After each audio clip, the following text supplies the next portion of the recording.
Good morning students. आज आपका topic है राष्ट्रीय पाठ्यचर्या रूपरेखा 2005। राष्ट्रीय पाठ्यचर्या रूपरेखा 2005 की सबसे पहले तो आवश्यकता या हम ये कह सकते हैं कि इसका परिचय देना चाहिए कि पाठ्यचर्या क्या है। पाठ्यचर्या को बनाने के लिए सबसे पहले इस चीज को समझेंगे कि पाठ्यचर्या क्या है। पाठ्यचर्या हम ये कह सकते हैं कि एक ऐसी विषय वस्तु या अनुभव या इसको इंग्लिश में कहते हैं करिकुलम। करिकुलम लैटिन भाषा के कुरियर शब्द से बना है जिसका अर्थ होता है दौड़ का मैदान। जिस तरीके से एक धावक जो होता है मैदान में दौड़ने वाला, वो मैदान की दूरी को जिस तरीके से जब तक मैदान की दूरी पूरी नहीं हो जाती है तब तक वह दौड़ता रहेगा, उसी तरीके से शिक्षण उस प्रक्रिया के अंतर्गत पाठ्यचर्या या पाठ्यक्रम जब तक पूरा नहीं हो जाता शिक्षार्थी उस पाठ्यक्रम को पढ़ते रहते हैं, उससे पाठ्यचर्या पाठ्यक्रम कहा जाता है। तो अब इसकी क्या आवश्यकता पड़ी है 2005 की एनसीईआरटी 2005 की रूपरेखा क्या है और ये क्यों इसकी जरूरत पड़ी। तो सबसे पहले हम इसका अगर एक परिचय कि राष्ट्रीय पाठ्यचर्या जो की रूपरेखा जो है रविंद्रनाथ टैगोर के एक निबंध था सभ्यता और प्रगति। इस निबंध के आधार पर राष्ट्रीय पाठ्यचर्या की रूपरेखा बनी है। किसके? रविंद्रनाथ टैगोर के निबंध के आधार पर। निबंध का नाम था सभ्यता और प्रगति। इसके बाद में इसको जो परिभाषित किया गया है, पाठ्यचर्या अनुभव क्रियाकलाप, अनुभव क्रियाओं या जीवन की वास्तविक परिभाषा है। मतलब जिस तरीके से हम किसी कार्य को कर रहे हैं उसके लिए क्या योजना होनी चाहिए, उद्देश्य क्या होने चाहिए, क्या क्या सामग्री उस कार्य को पूरा करने के लिए हमें जरूरत पड़ेगी। उसी तरीके से हमें पाठ्यक्रम को करने के लिए या शिक्षण प्रक्रिया के लिए हमें किन किन चीजों की, तो सबसे पहले अनुभव क्रिया और जीवन की वास्तविक परिभाषा जिसमें बालक भाग लेता है और जिसका वह सामना करता है। यह पुस्तकों, विषय वस्तुओं और अध्ययन के पाठ्यक्रम से अधिक होती है। अध्ययन के पाठ्यक्रम से इसलिए अधिक क्योंकि इसमें बहुत सारी चीजें सिखाई जा सकती है। राष्ट्रीय पाठ्यचर्या 2005 की जो रूपरेखा निर्धारित की गई थी, स्वतंत्रता प्राप्ति के बाद भारत में शिक्षा के पाठ्यक्रम को या शिक्षा को महत्वपूर्ण दृष्टिकोण से बनाए रखने के लिए नई नई शिक्षा नीतियां लागू हो रही थी। उसमें कुछ कमेटियों ने 2005 की जब रूपरेखा बन रही थी तो कुछ कमेटियों ने अपने अपने सुझाव रखे थे। पहली कमेटी थी विश्वविद्यालय शिक्षा आयोग 1948-1949, दूसरी थी माध्यमिक शिक्षा आयोग 1952-1953। मतलब स्वतंत्रता प्राप्ति के बाद में भारत में सबसे पहली शिक्षा आयोग कमेटी बनी है विश्वविद्यालय शिक्षा आयोग। फिर दूसरी बनी थी माध्यमिक शिक्षा आयोग, लेकिन फिर भी उसमें कुछ कमियां थी। उसके बाद में बनी शिक्षा आयोग 1964-66।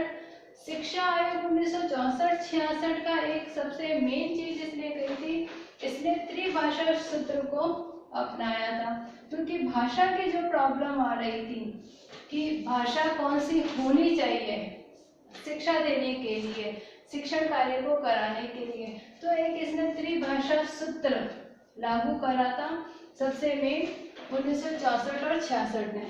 फिर बनी 10 वर्षीय शिक्षा आयोग के लिए पाठ्यचर्या 1975, इसमें भी बहुत सारी कमियां पाई गई। फिर राष्ट्रीय शिक्षा नीति 1986 आई। फिर प्राथमिक और माध्यमिक शिक्षा के लिए पाठ्यचर्या रूपरेखा 1988 आ गई। फिर प्रोग्राम ऑफ एक्शन 92 आया। Learning without burden 1993। Yashpal committee की सबसे महत्वपूर्ण भूमिका है 2005 की रूपरेखा में। महत्वपूर्ण भूमिका क्योंकि इसकी अध्यक्षता किसने करी थी? यशपाल ने करी थी, प्रोफेसर यशपाल ने करी थी। महत्वपूर्ण भूमिका है। फिर आई विद्यालय शिक्षा के लिए राष्ट्रीय पाठ्यचर्या की रूपरेखा 2000। अब 2000 जब राष्ट्रीय पाठ्यचर्या की रूपरेखा बनी तो 2000 से लेकर 2005 तक 5 वर्षों के अंतराल में इतना परिवर्तन आया शिक्षा के क्षेत्र में और अन्य क्षेत्रों में भी तकनीकी के संसाधन बढ़े और शिक्षण सहायक सामग्रियों का प्रयोग होने लगा, शिक्षण विधियों का प्रयोग होने लगा। तब ये निर्धारित किया गया कि जो रूपरेखा एक और बननी चाहिए पाठ्यचर्या की रूपरेखा की, बालकों का पाठ्यक्रम किस आधार पे हो, किस स्तर पे हो और कैसा हो और किन किन स्तर पर कौन कौन से विषयों को जोड़ा जाए। तो 19 जुलाई 14 और 19 जुलाई 2004 को 14 और 19 जुलाई 2004 को 21 फोकस समूह मतलब 21 समूह का एक गठन बना। 21 समूह की अध्यक्षता किसने करी थी? प्रोफेसर यशपाल ने। प्रोफेसर यशपाल कमेटी जो बनी और जिसकी अध्यक्षता करी प्रोफेसर यशपाल ने, उन लोगों ने निश्चित करा कि 2005 की रूपरेखा, पाठ्यचर्या 2005 की रूपरेखा क्या होनी चाहिए। आवश्यकता क्यों पड़ी? क्योंकि 2000 से लेके 5 तक कई सारे परिवर्तन हो चुके थे शिक्षा के क्षेत्र में भी, अन्य क्षेत्र में। बालकों का स्तर किस अकॉर्डिंग होना चाहिए, क्या भाषा होनी चाहिए।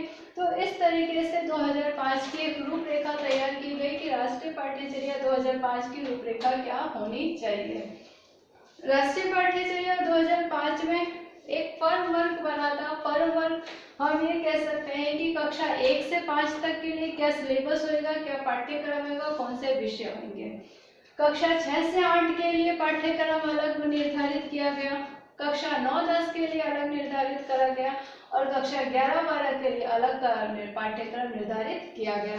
तो उसमें अलग अलग विषय निर्धारित किए गए, भाषा निर्धारित की गई कि जब हम कक्षा 1 से 5 तक दे रहे हैं तो उसमें क्षेत्रीय भाषा का भी प्रयोग होना चाहिए जिससे बालक को वो चीज समझ में आए।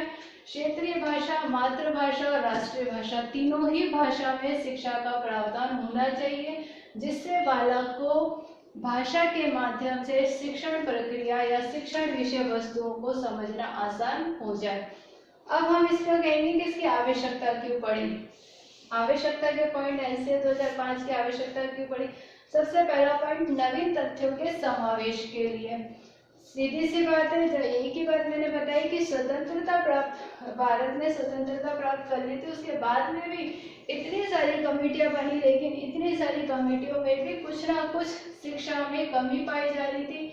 शिक्षा का प्रारूप जो होना चाहिए था, किस तरीके की सभी प्रकार की शिक्षा भारत में मिलनी चाहिए, वो शिक्षा नहीं मिल रही थी। एक शिक्षा नीति या हम ये कह सकते हैं शिक्षा में जो परिवर्तन आना चाहिए वो परिवर्तन नहीं आ पा रहा था। तो इसलिए नवीन तथ्यों के समावेश के लिए राष्ट्रीय पाठ्यचर्या 2005 की आवश्यकता पड़ी और नवीन तथ्यों का समावेश इसमें किया गया, क्योंकि 2000 से लेकर 2005 के बीच में भी इतना अंतराल में 5 वर्षों के अंतराल में भी बहुत सारे नवीन परिवर्तन हो चुके थे। फिर दूसरा है पाठ्यक्रम विकास के लिए। पाठ्यक्रम का विकास जरूरी था क्योंकि पाठ्यक्रम हर आयु, हर बालक के स्तर के अनुसार अलग होना जरूरी था। एक जैसा पाठ्यक्रम रखने से बालकों में एक तो बोरियत भी हो जाती थी, दूसरी बात बालक वो सेम चीज नहीं पढ़ पाते थे, उसमें डिफरेंसेस नहीं समझ पाते थे। इसलिए पाठ्यक्रम के विकास के लिए कक्षा 1 से 5 अलग पाठ्यक्रम निर्धारित करा गया, 1 से 5, फिर 6 से 8 के लिए अलग है, फिर 9 से 10 के लिए अलग है और 11 से 12 के लिए अलग है। मतलब विद्यालय शिक्षा किस आधार पर बालकों को दी जानी चाहिए, उसका पाठ्यक्रम क्या होना चाहिए निश्चित किया गया है। फिर परिवर्तन के अनुरूप पाठ्यक्रम, जब नवीन तथ्यों का समावेश हो रहा है तो परिवर्तन होगा ही होगा, और जब परिवर्तन हो रहा है, समय आगे बढ़ रहा है, तकनीकी नई सब प्रयोग हो जा रहे हैं, तो उस पाठ्यक्रम में भी परिवर्तन आना चाहिए। तो परिवर्तन के अनुरूप भी पाठ्यक्रम होना चाहिए जिसमें सारे ही नवीन तथ्यों का समावेश हो सके। चौथा है मानवीय मूल्यों के विकास के लिए। पाठ्यक्रम निर्धारित करते समय ये पाया गया कि पाठ्यक्रम में नैतिकता और मानवीय मूल्यों का भी विकास होना चाहिए, उस चीजों को भी पढ़ाया जाना चाहिए। इसलिए अभी हम देखते हैं कि जो 6, 7 में जो एक चलती है नैतिक शिक्षा की किताब चलती है, वो क्यों जोड़ी गई है? क्योंकि बालकों को नैतिक मूल्य, मानवीय मूल्यों का भी समझा जाना चाहिए और बालक में नैतिकता का विकास भी होना चाहिए। पांचवें, भाषाई समस्या के समाधान के लिए। भाषाई समस्या के समाधान के लिए मैंने आपको बताया कि कक्षा 2 तक ये निर्धारित किया गया है कि क्षेत्रीय भाषा, मातृभाषा और राष्ट्रीय भाषा तीनों ही भाषाओं के अंतर्गत बालक को शिक्षण कराया जाए, जिससे बालक उस चीज को समझ सके। धीरे धीरे आते आते इस जगह पे राष्ट्रीय और मातृभाषा का ही प्रयोग किया जाए, क्षेत्रीय भाषा को कम करा जाए, जिससे बालक पर क्षेत्रीय भाषा का प्रभाव ज्यादा नहीं रहे।